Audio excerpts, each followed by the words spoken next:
తుపాను ముంచుకొస్తున్న వేళ ప్రభుత్వం అప్రమత్తమైంది. ప్రాణ నష్టం జరగకుండా అన్ని జాగ్రత్తలు తీసుకుంటోంది. అధికారులు తుపాను ప్రభావిత జిల్లాల్లో కమాండ్ కంట్రోల్ రూమ్లు ఏర్పాటు చేసి ఎప్పటికప్పుడు పరిస్థితిని పర్యవేక్షిస్తున్నారు. ముప్పు ప్రాంతాల్లోని ప్రజల్ని పునరావాస కేంద్రాలకు తరలించేందుకు ఏర్పాట్లు చేస్తున్నారు.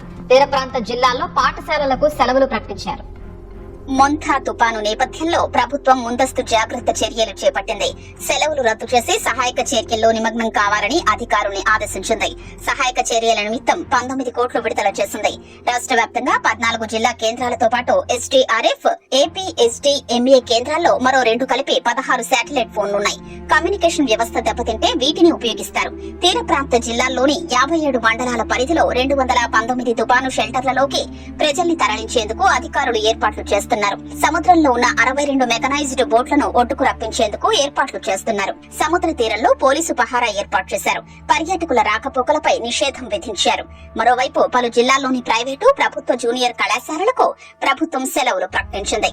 అనకాపల్లి, కృష్ణా, ఎన్టీఆర్, గుంటూరు జిల్లాల్లోని కళాశాలలకు 27 నుంచి 29 వరకు, పశ్చిమ గోదావరి, ఏలూరు, బాపట్ల, వైఎస్ఆర్ కడప జిల్లాలకు 27 నుంచి 28 వరకు, కాకినాడ జిల్లాకు 27 నుంచి 31 వరకు, పల్నాడు జిల్లాకు 27వ తేదీ సెలవు ప్రకటించింది.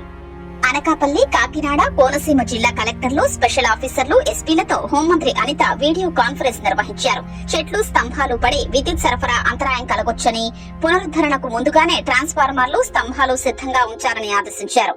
జేసీబీలు రెడీగా ఉంచారని, భారీ హోర్డింగ్స్ వెంటనే తొలగించాలన్నారు. డెలివరీ దగ్గరలో ఉన్న గర్భిణీల కుటుంబాలతో మాట్లాడుతూ ఉండాలని, మెడికల్ ఎమర్జెన్సీ కోసం అంబులెన్స్లు ఏర్పాటు చేయాలని సూచించారు. జిల్లా, మండల కంట్రోల్ రూమ్ నెంబర్లు ప్రతి ఒక్కరికి చేరేలా చూడాలని తెలిపారు. తీర ప్రాంత గ్రామాల వారిని ముందుగానే ఒప్పించి రిలీఫ్ కేంద్రాలకు తరలించాలని ఆదేశించారు. బీసీ వసతి గృహ అధికారులు, గురుకులాల ప్రిన్సిపళ్లు నిరంతరం అప్రమత్తంగా ఉండాలని మంత్రి సవిత ఆదేశించారు. విద్యార్థుల్లో అనారోగ్య లక్షణాలు కనిపిస్తే వెంటనే వైద్య సేవలు అందించాలని సూచించారు. వార్డెన్లు, ప్రిన్సిపాళ్లు 24 గంటలు విద్యార్థుల వద్దే ఉండాలన్నారు. విద్యార్థులకు కాచి చల్లార్చిన నీరు, తాజా ఆహారం మాత్రమే అందించాలని ఆదేశించారు. విద్యుదంతరాయం తలెత్తితే విద్యార్థులకు ఇబ్బందులు రాకుండా ఇన్వర్టర్లను పొదుపుగా వినియోగించాలని సూచించారు. తుపాను సహాయక చర్యల కోసం ప్రతి జిల్లాలో కంట్రోల్ రూమ్ ఏర్పాటు చేశామని విపత్తుల నిర్వహణ సంస్థ మేనేజింగ్ డైరెక్టర్ ప్రఖర్ జైన్ తెలిపారు.